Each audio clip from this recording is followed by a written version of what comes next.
Hello, everyone. It's Charlene Lee here, and I'm excited today to be talking about writing manifesto. So I hope you're ready to dive down into this area really deeply because this is going to be hands on. This is not a sit back and passively listen to me talking. This is about us actually writing manifesto statements together. And one of the key things that I really want to talk about today is why this is so important because last week we talked about how creating movements are such an important part of creating transformations. And a key part of that is writing manifestos. So, what I'd like you to do today, first of all, just say where you're coming from, but please share what it felt like to be part of a movement. This is a question I ask people oftentimes when we're kicking off this area, and I asked people, like, what did it feel like to be part of something bigger than yourself? What did it feel like to be trying to manifest that change in the world that you wanted to be in? So it could be part of a movement around a political cause that you cared about, a nonprofit cause. I don't know if you've ever run a marathon or did a walkathon for something, but those are all parts of movements. And so today I want to talk about why manifestos are so important. So, one of the things that I do want to share, for example, let's see if I can get this up here, just to give you a quick example of what movements look like. So, again, this is one of the most famous movements that's out there, the civil rights movement here in the United States. And what did it look like and feel like to be a part of it? When we hear some of the people talking about it that day, they felt like they were on the precipice of some huge amounts of change. And that change was made even more real because they were part of something and they put themselves into that. And the reason why I think manifestos are so important, for a number of reasons. First of all, manifestos put down in writing what we think we actually want to see happen in the world. Like, these are the changes we want to have happen, and it says to the whole world, this is what's important to us. This is what we actually want to see change. And more importantly, though, it also says these are the actual actions we want to take. Here are the things we are going to do, not just what we believe, but also the actions we're going to take. And then it also, if it's doing a good job, the manifesto will attract people to you. And it's also very memorable because there are emotions tied to it. Now, you may be doing a digital transformation. You may be thinking about, how do I actually make this kind of transformation happen? The last thing in your mind may be thinking, well, we don't need a manifesto. We just need that strategic plan. We go out there, we start executing on it. And you have to ask yourself, how many people are going to sit down and read through a strategic plan or look through a 100-page PowerPoint? Instead, what a manifesto does, it coalesces everything that you're trying to do into this document. And even if people don't look at it, they will remember it. They remember how they felt. They remember the beliefs and the actions we want to take. So I want to just share with you just one quick case study of this. And that is with T-Mobile. When they were going through their rebranding of becoming the uncarrier, one of the things they did was to create a manifesto. This was originally just an internal branding document. And but they realized it was so powerful. They put it out into the world.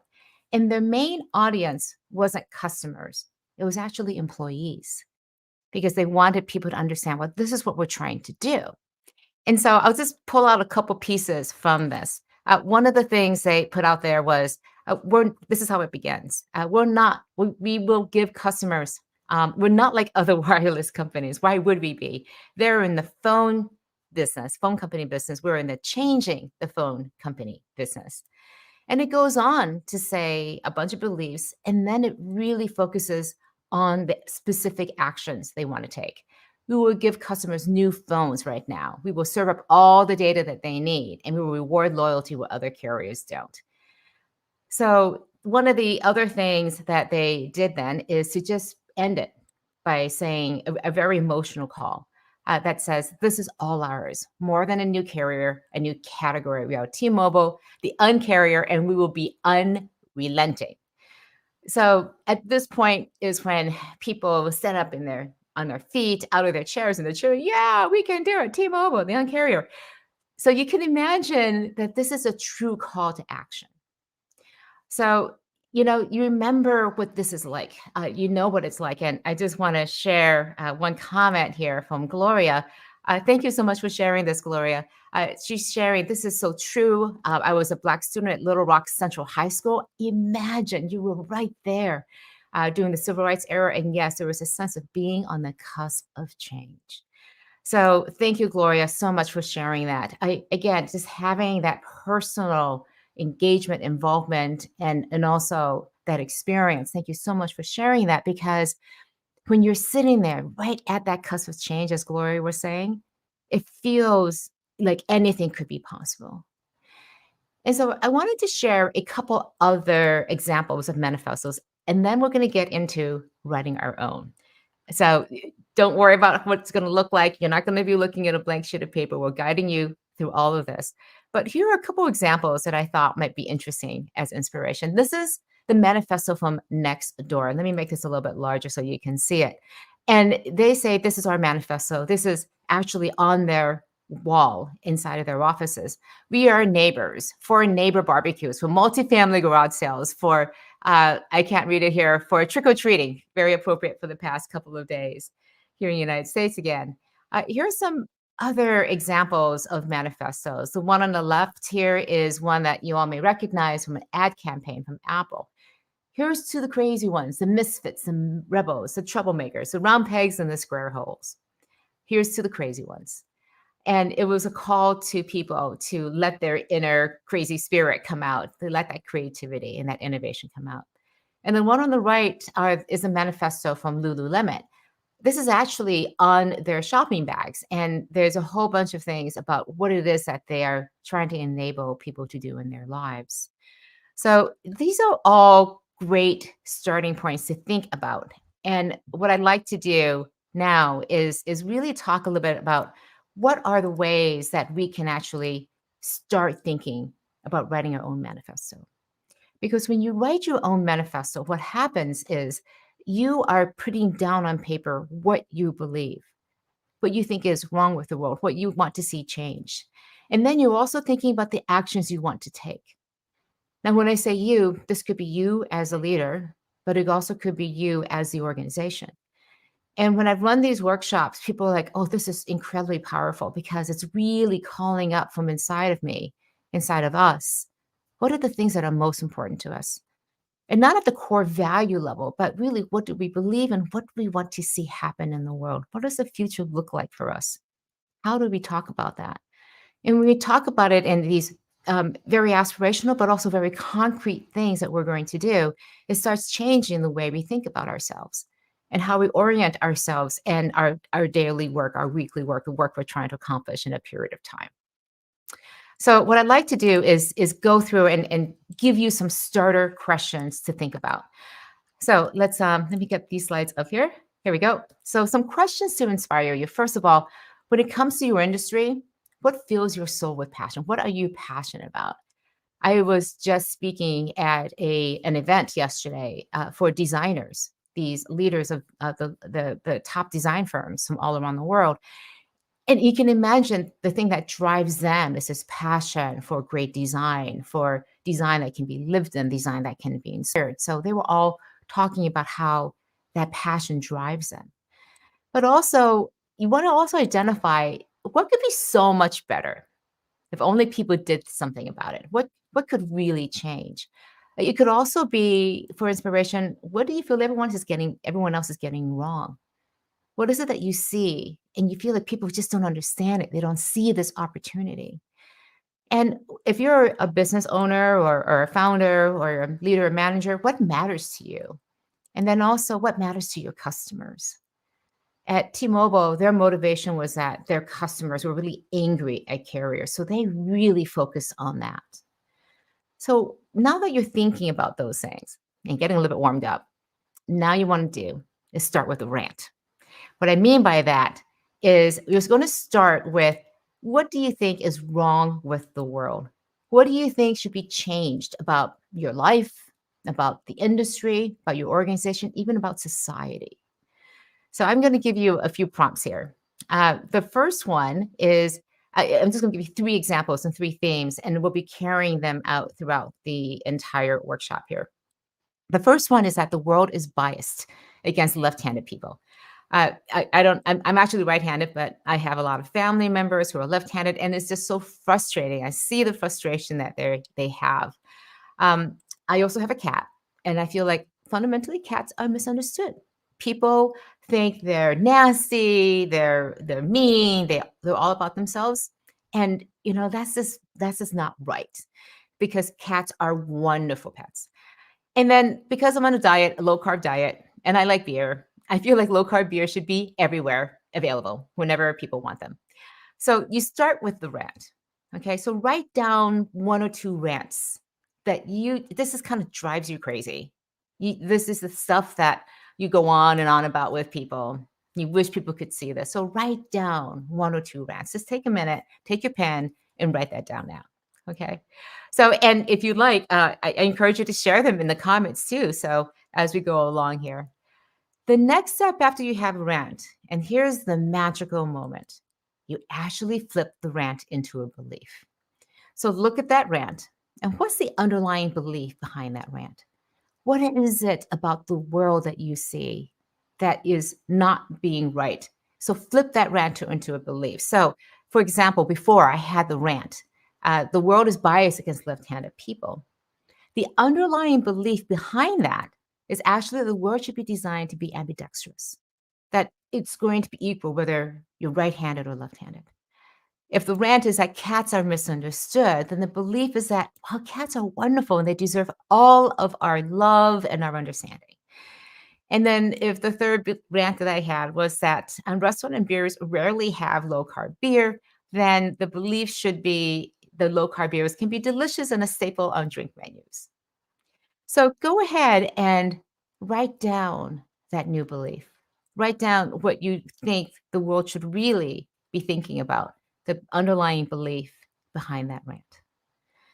All right, now this is the best part. We're now going to identify the actions you're going to take. Because a belief without an action is just going to be out there and never be manifested in the world. And after all, this is a manifesto. So, how are you going to make this belief come to life?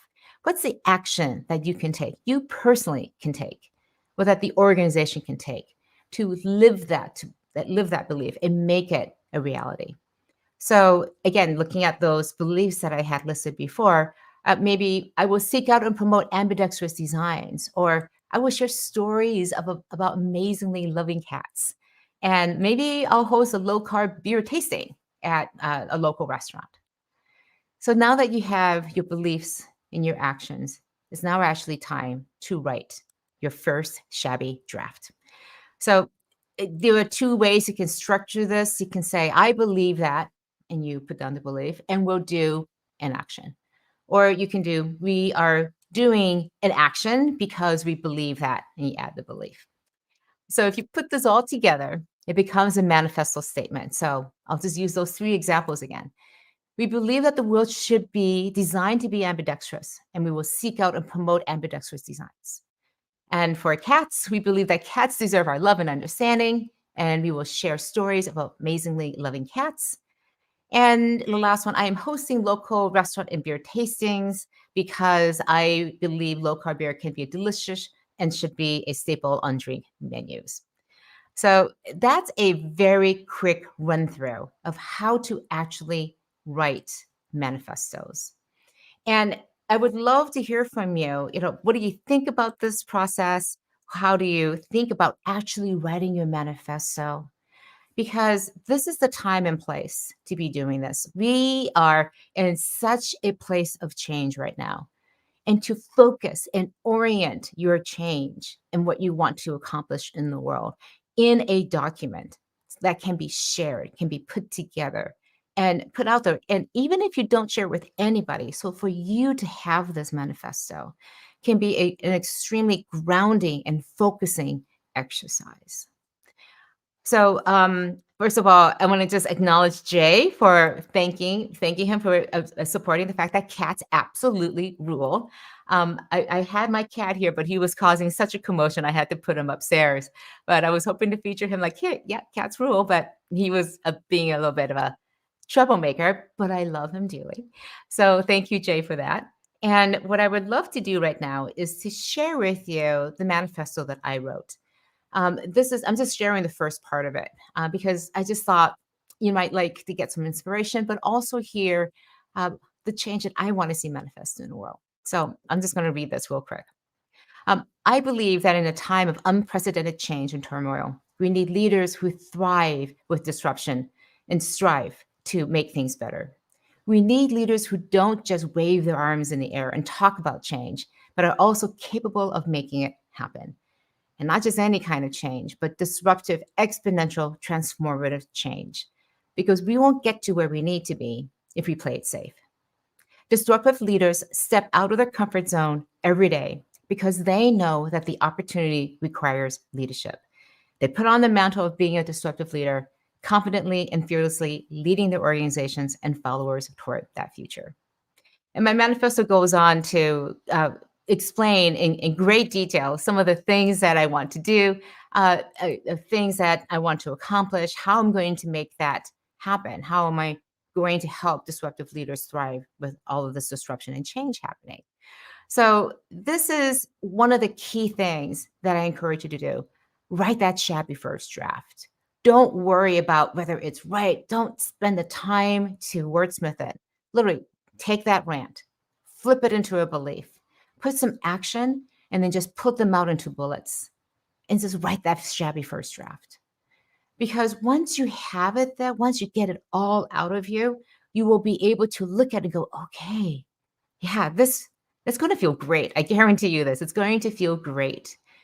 And I've just given you a method to be able to channel all of that frustration of what's wrong with the world, changing into a belief, and then to put action behind it. What this all does, it encapsulates everything that you're trying to do, everything your organization is trying to do. You can make this a group effort. I encourage you to get into groups of people to share what it is that you're finding. So, Gloria, just want to thank you again for a great comment. This is definitely a timely presentation, thought provoking and actionable. Thank you so much for sharing that, Gloria. I love hearing that you find it to be helpful. So, just a couple other quick things. Talk about being out of the comfort zone. I wanted to give you a sneak peek at something. I wanted to give you a sneak peek at a new podcast that I have out. So, it's out there now. It is called The New Rules of Disruption. And I created it to talk about how leaders need to transform their leadership to be able to drive disruptive change in their organizations. And the first season consists of 10 episodes of mostly me talking and sharing everything that I know about how to be a leader during these times. And they're broken down into 10 rules, and each episode explores a rule and then goes in and gives some very actionable steps that you can take. So I hope you'll take a look at it. And in particular, episode 2 is related to how to see the future and especially how to write manifestos. So a lot of the content I shared today is in there. There's some additional content there too as well. So I wanted to give that as an example to you so that it can help you along your way. Because if you're interested in leadership, and that's what I'm focusing on in these past few weeks with these live streams, is how does leadership need to change? And I wanted to make sure that the new Rules of Disruption podcast gets out there too as well. So a couple other quick things is I also want to make sure that you see these slides. I do have them available. So they will be available on my website at charlinglee.com/manifesto-November 21, NOV21. And I think we had a problem with this before. You may need a slash at the end of this. So just a reminder, I'm just going to change that right now because I forgot this last time and Jay saved me from myself. So basically, this is the right URL, charlinglee.com/manifesto dash NOV21 and then backward slash behind that. So hopefully that works and you can get access to those slides. I hope they're very valuable to you. And I encourage you to share your manifesto, share it with me. Would love to hear how it worked, how it didn't work, what was hard, what was easy, and especially the impact that the manifesto has had. So reach out to me. I'm available on all the various social channels, wherever you want, or email me at charlene@charlenelee.com. I would love to hear how you're doing with writing your manifesto and what kind of difference it makes. So Mario has this great comment. The structure is great because it helps clearly define movements in terms of statements and actions and vision and filters out all the tendencies, and this is very true, of potential manifesto movements to be all about emotions, rants, and harmful disconnects. Rant, vision, and goals are very different. So I so agree. When we can channel the frustrations into a positive space, it makes the hugest difference in making this happen. And Mario also says this. Thanks, Charlene. Very insightful behind the almost overused word of manifesto. Yes, we often think about manifestos as being rabble rousers, people who are trying to cause problems. Again, these are the disruptors who wave their hands in the air and nothing changes. We just don't have time for that. We have to focus our energies on the actions that will actually make a difference and then rally people to the cause. So thank you so much for your comments. I just want to share just one last thing about the broadcast for next week. It will be again on Wednesday because I have a conflict on Tuesday. So hopefully after that, we're going to go back to Tuesdays. So looking forward to that, returning to our regularly scheduled times. And next week, I'm going to be welcoming my colleague, Omar Akhtar, who's the research director at Altimeter. And we're going to be talking about Altimeter's latest research that we just released, the state of digital transformation. It has some really cool data about what drives a successful transformation, what really makes the difference in transformation success. And what the research did was really break out who the transformation leaders were versus everybody else and what was it that they were doing differently. So we'll take a deep dive into that. And so I hope you can join that conversation. Any conversation with Omar is always a joy and a wonderful thrill. So I hope you can make it next week to do that. So again, thank you so much, everyone, for joining this stream. I've really enjoyed it. Let's see. I just have a couple other quick questions. Oh, comments here that coming in late minute here. Marissa says, as we emerge from the pandemic, now is a great time to reset our core actions versus a manifesto. Thank you so much for that. Timing, again, it couldn't be better in terms of making sure we know where we're going. And then Jay has a quick question. What's the distinguishing fact, the difference between a manifesto and a compact? I think a compact is usually an agreement that people have. I haven't really looked into it, but I think the manifestos are more about a statement of this is where you are, where you want to be in the future, and then what you're going to do to get that. So there are so many manifestos and compacts out there, but if you look at the Mayflower Compact, it said this is what we're going to do and why we're going to do it, whereas a manifesto says this is why we're going to do it and in a state of where we believe things should go. So hopefully that helps everyone. Again, thank you so much for your engagement, your participation. I would love to see some of these beliefs and actions you have. So if you can, share with me your manifestos, share with me how it's going. Again, this is what feeds my research and my work is hearing from you. Take care, everybody, and all the best to you. And I'll talk to you next week. Thanks.